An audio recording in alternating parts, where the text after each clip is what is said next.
Hello दोस्तों, कैसे हो आप लोग। मैं आपका होस्ट एंड दोस्त विपुल और स्वागत करता हूँ एक नया ताज़ा जॉब अपडेट में। ये job update union public service commission की तरफ से संघ लोक सेवा आयोग की तरफ से वैकेंसी निकाला गया है।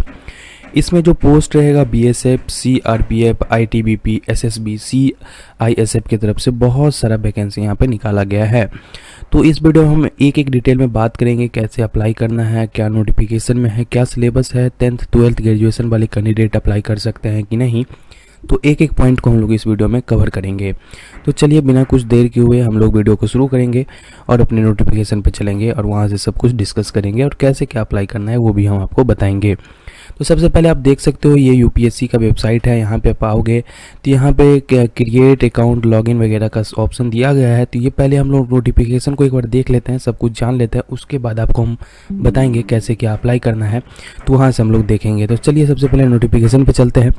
जैसे ही नोटिफिकेशन पे हम लोग आएंगे तो यहाँ पे आप देख सकते हो एग्जामिनेशन नोटिस जो है 08/2026 सीएपीएफ की तरफ से ये वैकेंसी है। डेट जो है 20/2/2026 को ये निकाला गया है। तो आप देख सकते हो last date of submission of application है 12/3, मतलब लास्ट डेट जो इसका फॉर्म का अप्लाई का है वो 12/3 रहेगा। यहाँ पे आप देख सकते हो। तो मतलब ये फॉर्म जो है स्टार्ट हो चुका है, 20/2 से ही स्टार्ट हो गया है। तो आप अप्लाई कर सकते हो। तो मैं भी बताऊंगा कैसे क्या अप्लाई करना है। उसके बाद अगर हम नीचे चलेंगे क्या कैसे है, हाउ टू अप्लाई के लिए कौन सी वेबसाइट पे जाके देना है। तो ये वेबसाइट यहाँ पे जाके हम लोग अप्लाई करेंगे। तो वो हम आपको वेबसाइट डाल देंगे डिस्क्रिप्शन बॉक्स में, वहाँ से भी आप जाके अप्लाई कर सकते हो, कोई दिक्कत नहीं है। उसके बाद अगर हम नीचे आते हैं, लास्ट डेट मैंने आपको पहले ही ऊपर बता दिया है 12 मार्च यहाँ पे रहेगा। और ये जो था, सॉरी एक बार माफ़ कीजिएगा, यहाँ पे 12 मार्च है, हाँ ठीक है। तो 12 मार्च रहेगा। उसके बाद इशू ऑफ एडमिट कार्ड वगैरह, एग्जाम डेट वगैरह सब नीचे बात करेंगे अभी।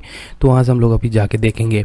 उसके बाद पेनल्टी फॉर रॉन्ग आंसर तो नेगेटिव मार्किंग बिल्कुल इस एग्ज़ाम में है। आप लोग बिल्कुल निफिक्र रहे, नेगेटिव मार्किंग इस एग्ज़ाम में है। तो आप लोग सही से एग्ज़ाम देंगे। उसके बाद स्पेशल इंस्ट्रक्शन है, तो ये सब हम देखेंगे अभी। नीचे आएंगे, इंपॉर्टेंट पॉइंट पे बात करेंगे, देखेंगे। उसके बाद अगर हम बात करें नंबर ऑफ वैकेंसी, 349 वैकेंसी है। कैसे क्या है तो हम लोग देखेंगे। 349 वैकेंसी है यहाँ पे हम लोग देख सकते हैं। नोटिफिकेशन जो है 20 तारीख को ही आ गया है। क्लोजिंग डेट 12 मार्च है। एग्ज़ाम जो डेट इसका रहेगा जुलाई 19, नोटिफिकेशन में क्लियर मेंशन किया गया है जो जुलाई में आपका एग्ज़ाम ले लिया जाएगा ये सारे पोस्ट के लिए। उसके बाद अगर हम नीचे आएँ, कैटेगरी वाइज बात करें, जो बीएसएफ में कितना है, सीआरपीएफ में कितना है। तो बीएसएफ में 108 पोस्ट है। उसके बाद सीआरपीएफ में 106 पोस्ट है। उसके बाद सीआईएसएफ में 70 पोस्ट है और एसएसबी में 53 और आईटीबीपी में 12 पोस्ट यहाँ पे आप देख सकते हो दिया गया है, ठीक है। उसके बाद अगर हम नीचे आएंगे देखेंगे कैंडिडेट एलिजिबिलिटी क्राइटेरिया क्या रहेगा। तो इसमें अगर हम बात करें तो अगर आप इंडियन हो तो अप्लाई कर सकते हो। उसके बाद एज लिमिट जो रहेगा 20 से 25 रहेगा। कैलकुलेट कैसे किया जाएगा, यहाँ पे अगस्त 2026 से कैलकुलेट किया जाएगा। SC ST वगैरह का जो 5 साल 3 साल रिजर्वेशन मिलता है, इसके बाद यहाँ पे वो कैलकुलेट करके ऐड ऑन हो जाएगा, तो कोई दिक्कत नहीं है। अब अगर हम बात करें क्वालिफिकेशन क्या चाहिए, तो बैचलर डिग्री अगर आपने किया है तो आप इस फॉर्म के लिए एलिजिबल हो, अप्लीकेबल हो, आप देख सकते हो। अगर आप बैचलर डिग्री आपका कंप्लीट है या अपेयरिंग हो, फाइनल ईयर में हो, तो आप अप्लाई कर सकते हो, कोई दिक्कत नहीं है। इसमें बोथ मेल एंड फीमेल दोनों अप्लाई कर सकती है, जो कि assistant commandant role in CAPF में।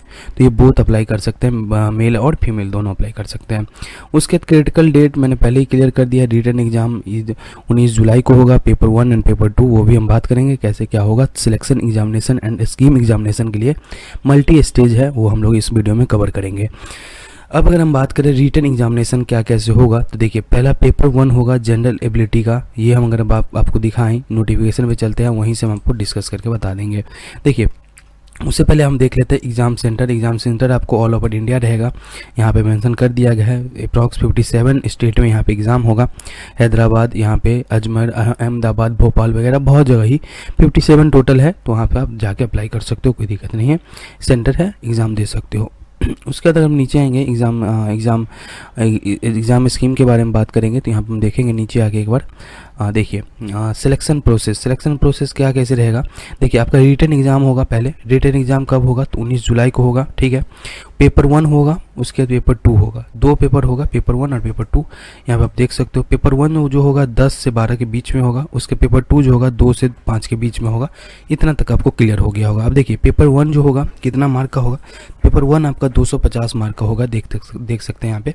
Ability intelligence, general ability intelligence. अब देखिए इसमें क्या रहेगा, ऑब्जेक्टिव क्वेश्चन रहेगा, मल्टीपल आंसर, यहाँ पे आप देख सकते हो। उसके बाद जनरल स्टडी इजी कंप्रीहेंशन में रहेगा, पेपर 2 में आप देख सकते हो 200 मार्क का यहाँ पे क्लियर मेंशन कर दिया गया है। लेकिन अब एक चीज़ है यहाँ पे, इन दिस पेपर कैंडिडेट भी allowed the option of writing ऐसे। ऐसे जो आप लिखिएगा वो हिंदी या इंग्लिश किसी एक चीज़ में लिख सकते हैं, बट इसमें क्या है, उसके बाद जो आप प्रेसिस राइटिंग कंप्रीहेंशन कंपोनेंट्स ये जो सब लिखिएगा, कम्युनिकेशन ये लैंग्वेज हो जाता है, तो इसमें आपको सिर्फ इंग्लिश में ही लिखना पड़ेगा। ये आपका 80 मार्क का होगा ऐसे।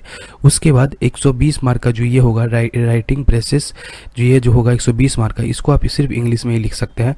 इतना आपको क्लियर हो जाना चाहिए। जो पेपर 1 जो आपका हुआ general ability and intelligence 250 mark का, पेपर 2 जो होगा 200 मार्क का होगा। तो यहाँ पे आप देख सकते हो। उसके बाद अगर हम बात करें यहाँ पे, जैसे ही आपने रिटन क्लियर किया, उसके बाद आपका physical standard test, physical efficiency test होगा, जो कि यहाँ पे मैं अगर बात करूँ 100 मीटर का रेस होगा यहाँ पे, जो कि 16 सेकंड में आपको क्वालिफाई करना है मैन के लिए। वुमेन के लिए 18 सेकंड है।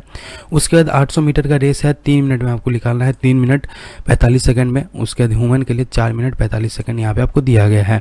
उसके बाद लॉन्ग जंप होगा 3.5 मीटर, 3 चांस आपको दिया जाएगा लॉन्ग जंप करने के लिए, और वुमेन के लिए 3 मीटर रहेगा, जो कि 3 चांस में आपको क्लियर कर देना है। उसके बाद शॉर्ट पुट जो होगा फेंकने के लिए 7.2 kg का रहेगा, जो कि 4.5 मीटर फेंकना है। इसमें भी आपको 3 चांस मिलेगा। वुमेन के लिए यहाँ पे कोई नहीं है। उसके बाद जैसे ही आप ये पीएसटी पास करके आओगे, उसके बाद आपका इंटरव्यू होगा। इंटरव्यू में क्या कैसे है वो भी हम अगर बात कर दें, तो इंटरव्यू में पीएसटी क्वालिफाई करके जब आओगे तो 150 मार्क का आपका यहाँ पे इंटरव्यू होगा। और उसके बाद हम अगर बात करें, उसके बाद आपको इंटरव्यू जब हो जाएगा, उसके बाद मेडिकल स्टैंडर्ड टेस्ट होगा। उसके बाद आपका जाके फाइनल मेरिट टेस्ट यहाँ पे बनेगा। तो 4-5 स्टेज है, उस स्टेज को क्लियर करके जब आप आइएगा, उसके बाद आपका यहाँ पे पूरा मेरिट बन जाएगा, जैसा कि आप लोग देख सकते हो। 150 मार्क का इंटरव्यू रहेगा, तो आप देख सकते हो। उसके बाद हाइट वगैरह का बात करें, तो हाइट जो मेन का रहेगा जनरल का 165, वुमेन का 157। उसके चेस्ट वगैरह 81 सेंटीमीटर, और इसमें तो वुमेन के लिए कुछ है ही नहीं। चेस्ट वगैरह 5 जो एक्सपेंड पूरा फुला के जो करना रहता है, तो 5 सेंटीमीटर यहाँ पे फुला के। वेट जो रहेगा 50 kg रहेगा मैन के लिए, वुमेन के लिए 46 kg। तो ऐसे करके आप देख सकते हो। एप्लीकेशन प्रोटोकॉल OTR के थ्रू हम लोग को अप्लाई करना है, वो भी मैं आपको बता देता हूँ।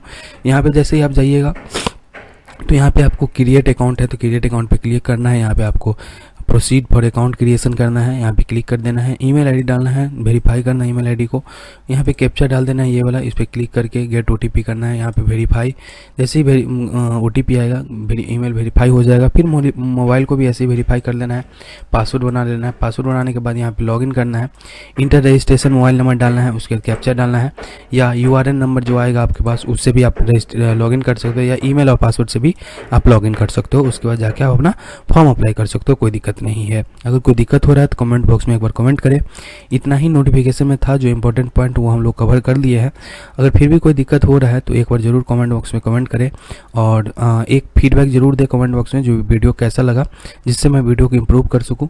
तब तक के लिए धन्यवाद। मिलते हैं अगले वीडियो में अगले जॉब अपडेट के साथ। तब तक के लिए धन्यवाद।